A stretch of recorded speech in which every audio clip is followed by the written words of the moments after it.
Hi, Lou Manfredini, ACES Home Expert, and in this video we're going to talk about using a block plane. It's a tool that's been around for a very long time. Let me show you what you use it for. So long before the invention of sandpaper, the block plane has been around when it comes to woodworking.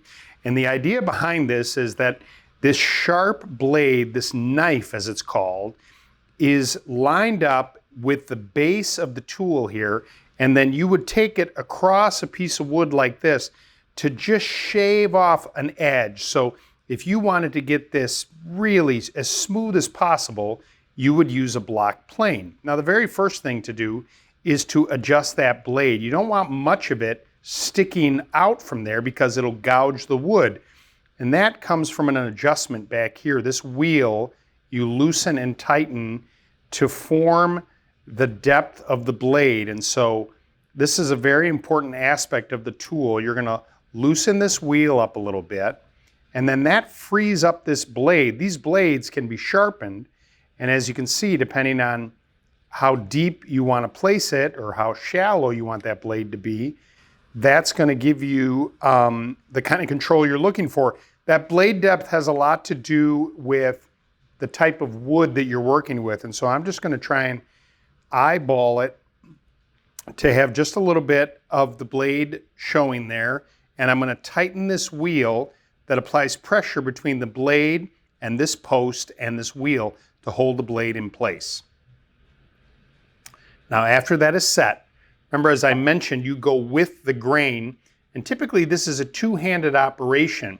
You want to try and place more pressure on the knob, the front portion first, and then back off on the back. But many times you'll see carpenters use a block plane just with one hand, and you kind of start it going, and you'll see that shaves of wood start to come out of there. And if you look closely in there, you're just sort of shaving ever so slightly.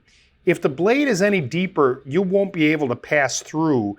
It's just going to be, it's just going to gouge and dig in.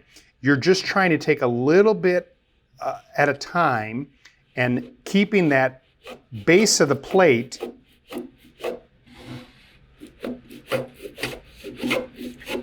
as flat as possible on the material you're working with. And remember, that blade is sharp. And by keeping that portion of the planer flat, you go back and forth over it a few times, and it helps to make it smooth and even. Now, you can't certainly feel that with the camera, but it almost has a shiny, as if I sanded it, even better than sanding, because it just ever so slightly scrapes it away. That's kind of the basics of using a block plane. A block planer is really designed for fine woodworking. So if you're working on trim, maybe a countertop, maybe you have to realign a door, it's a tool that will help you get a precision fit between two boards or a board and a jamb. It's really been around a very long time and is a very useful tool.